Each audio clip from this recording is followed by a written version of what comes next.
करना चाहिए। और अब हम करेंगे कपाल भाती प्राणायाम। भस्त्रिका में हम श्वासों को भर रहे थे और छोड़ रहे थे। कपाल भाती में खाली छोड़ना है श्वासों को बाहर।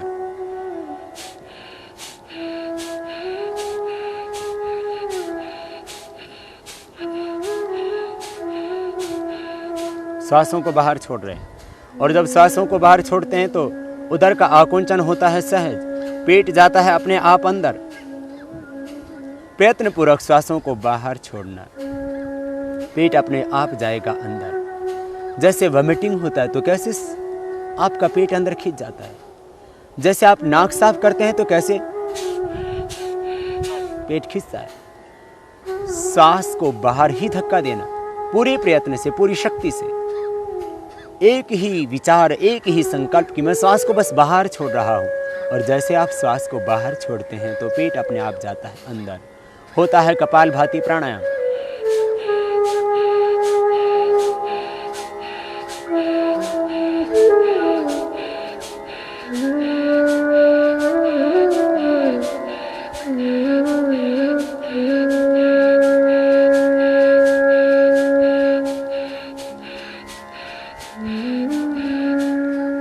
जब थकान लगे तभी रुक जाएं। प्रारंभ में आप इसको 30 बार ही करें। 30 बार करने पर पूरी तरह से आप थक जाते हैं। फिर विश्राम करें। विश्राम करके दोबारा हम प्रारंभ करेंगे। तो ये कपाल भाती प्राणायाम। कपाल कहते हैं मस्तिष्क के इस अग्रभाग को और भाती कहते हैं दीप्ति को। इस प्राणायाम के करने से माथे पर एक ओज, तेज, आभा, कांति, ज्योति, लावण्य आ जाता है। ये कपाल भाती प्राणायाम विशेष उपयोगी है चेहरे की आभा बढ़ाने के लिए। जो व्यक्ति कपाल भाती प्राणायाम करेंगे उनके कपाल पर, उनके ललाट पर एक आभा होगी, एक ज्योति होगी, एक तेज होगा, एक कांति होगी, एक लावण्य होगा। इसलिए अपने शरीर को सुंदर बनाने के लिए, चेहरे को सुंदर बनाने के लिए आपको किसी कॉस्मेटिक लगाने की आवश्यकता नहीं। आप कीजिए कपाल भाती प्राणायाम।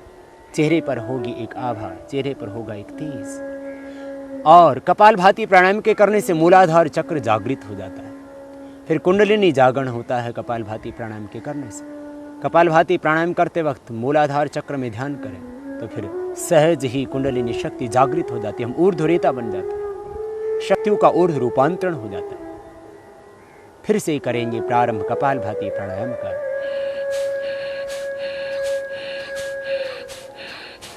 श्वास को पूरी शक्ति के साथ में बाहर छोड़ रहे हैं और मन में है एक संकल्प, एक विचार कि मेरे शरीर में जितने भी रोग हैं, विकार हैं, दोष हैं, अशुद्धियां हैं, सब बाहर निकल रही हैं। शरीर में जब विजातीय तत्व संग्रहित होते हैं तभी रोग पैदा होते हैं। आप कपाल भाती प्राणायाम को करते समय मन में विचार करें कि मेरे शरीर में जितने भी टॉक्सिन्स हैं, ऑक्सीडेंट्स हैं, सब बाहर निकल रहे हैं। जब शरीर में टॉक्सिन्स रहेंगे नहीं, शरीर में जब ऑक्सीडेंट्स रहेंगे नहीं तो व्याधियाँ कैसे समा सकती हैं देह में। इसलिए विचार करें, शरीर की जितनी भी नेगेटिव एनर्जी है सब बाहर निकल रही है।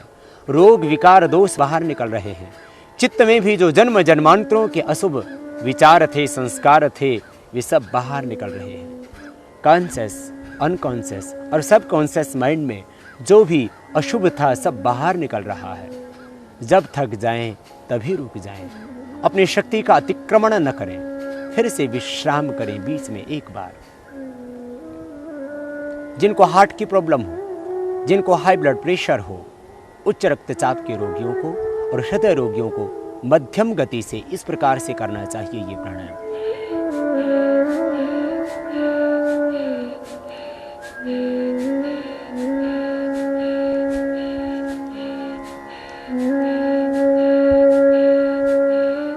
तीव्रता से न करें हृदय रोगी, तीव्रता से न करें उच्च रक्तचाप के रोगी, मध्यम गति से करें। जो कमजोर व्यक्ति उनको भी धीरे धीरे ही ये प्राणायाम करना चाहिए। और जब थक जाएं तभी रुक जाएं। अपने बल का, अपनी शक्ति का अतिक्रमण न करें। यदि मोटापा घटाना है तो इस प्राणायाम को 5 से 10 मिनट कीजिए। धीरे धीरे अभ्यास बढ़ाना। पहले दिन 1 मिनट ही करना, फिर धीरे धीरे 2 मिनट, 3 मिनट, 4 मिनट, 5 मिनट, अधिकतम 10 मिनट करना। इस प्राणायाम न्यूनतम समय है मिनिमम टाइम है इसका 5 मिनट और मैक्सिमम टाइम है इसका 10 मिनट्स। इसलिए इस प्राणायाम को जो व्यक्ति मोटापा घटाना चाहते हैं, जो व्यक्ति पेट को सदा स्वस्थ रखना चाहते हैं, जो कब्ज से छुटकारा पाना चाहते हैं, जो गैस्ट्रिक और एसिडिटी से छुटकारा पाना चाहते हैं, जो सिरोसिस ऑफ लिवर की प्रॉब्लम से छुटकारा पाना चाहते हैं, जो हेपेटाइटिस बी को मिटाना चाहते हैं, भी इस प्राणायाम को अवश्य ही 5 से 10 मिनट धीरे धीरे बढ़ाना अभ्यास। यह प्राणायाम प्रोस्टेट की प्रॉब्लम को पूरी तरह से मिटा देता है। कपालभाति प्राणायाम के करने से यूट्रस की गांठें भी डिजोल्व हो जाती हैं। बहुत अद्भुत है ये प्राणायाम।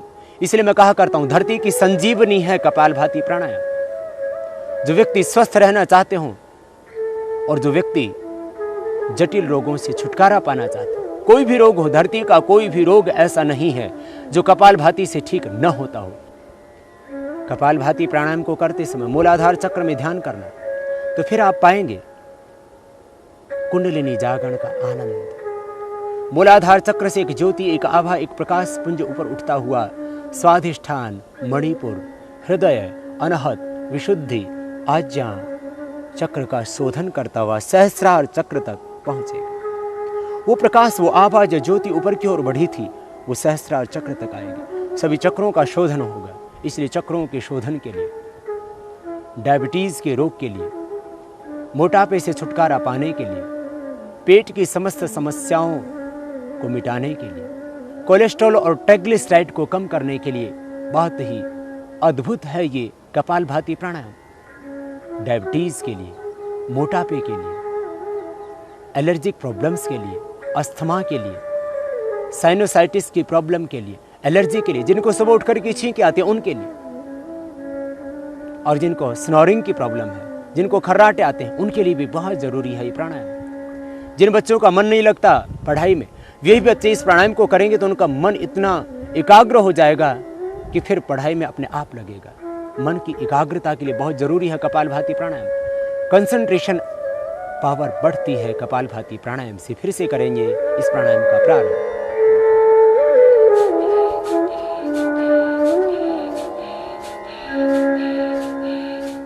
सांसों को बाहर छोड़ रहे हैं, पेट अंदर जा रहा है। सांसों को बाहर छोड़ते हुए करना, यूं नहीं करना, ये गलत हो जाएगा। सांसों को बाहर छोड़ना, तब अपने आप होगा सहज। कंपवात जैसे रोग से भी छुटकारा मिलता है इस प्राणायाम से। समस्त वात व्याधियां परीक्षण होती हैं। वात, पित्त और कफ तीनों दोषों का बैलेंस हो जाता है। समदोषाः समग्नि स समधातु मृक्यः प्रसन्न आत्मा इंद्रिय मनः स्वस्थित्य विधीयते। पूर्ण स्वस्थता पाते हैं इस कपालभाति प्राणायाम के द्वारा। समदोष हो जाते हैं, समग्नि हो जाती है, धातुएं सम हो जाती हैं, मल का विसर्जन ठीक से होने लगता है, शरीर की सारी क्रियाएं अपने आप व्यवस्थित हो जाती हैं। आपके चेहरे पर एक प्रसन्नता आती है, मन में एक आनंद आता है, उत्साह आता है, जीवन में एक दिव्यता आती है। प्रसन्न आत्मा इंद्रिय मन। इस कपालभाति प्राणायाम के करने से एक प्रसन्नता, एक आनंद आपके जीवन में आएगा। आप पूर्ण स्वस्थता पाएंगे कपालभाति प्राणायाम से। विश्राम पुनः जय। यह हुआ कपालभाति प्राणायाम। धरती की संजीवनी है कपालभाति प्राणायाम। आतुरों के लिए, रोग से पीड़ित व्यक्तियों के लिए, चाहे किसी को कैंसर है, चाहे किसी को हेपेटाइटिस बी है, चाहे किसी को एड्स की प्रॉब्लम है, सबके लिए जरूरी है ये प्राणायाम। और सब रोगियों के ऊपर एक एक पर नहीं, लाखों लाखों व्यक्तियों पर प्रयोग करके हमने पाया है कि कपालभाति के बराबर न कोई दूसरी औषध है, न कोई दूसरी योग की विधा है। इसलिए हम कपालभाति प्राणायाम को विशेष रूप से कराते हैं। और योग के मनीषियों ने षटकर्म में भी इसका वर्णन किया। धोतिर्बस्ति तथा नेति त्राटकम नोलिकम तथा कपालभातिश्च एतानि षट्कर्माणि प्रचक्षते। यह है कपालभाति। कपालभाति को अवश्य ही 5 मिनट तो कम से कम जरूर करना। आपको भोजन मिले या न मिले, आप नाश्ता करें या न करें, लेकिन कपालभाति प्राणायाम को अवश्य करना। कपालभाति प्राणायाम आपके जीवन का एक संकल्प होना चाहिए। आप प्रतिज्ञा करें कि मैं कपालभाति प्राणायाम बिना किए भोजन नहीं करूंगा, कपालभाति करके ही भोजन करूंगा, कपालभाति करके ही नाश्ता करूंगा, उसके बिना मैं नाश्ता नहीं करूंगा, मैं भोजन नहीं करूंगा। फिर देखना जिंदगी में कभी आपको कोई भी रोग नहीं हो सकता। लाखों रुपए की बचत होगी, शरीर आपका स्वस्थ होगा, भगवान का दिया हुआ ये देह रूपी मंदिर फिर देवालय बनेगा। ये देह देवालय है। लोग कहते हैं शरीर व्याधि मंदिरम, अपने आप ही घड़ लेते मंत्र। कौन से शास्त्र में लिखा है शरीर व्याधि मंदिरम? ये देह तो देवालय है, भगवान का घर है। आप कपालभाति प्राणायाम करना और इस देह को देवालय बनाना, फिर भीतर से अपने आप को जानना, अपने आप को पाना, फिर अपने ही इस अंतर में उस ब्रह्म को पाना।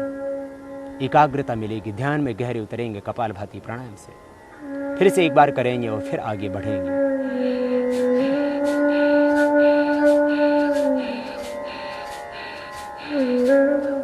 सहजता से करते हैं, सांसों को बाहर छोड़ रहे हैं।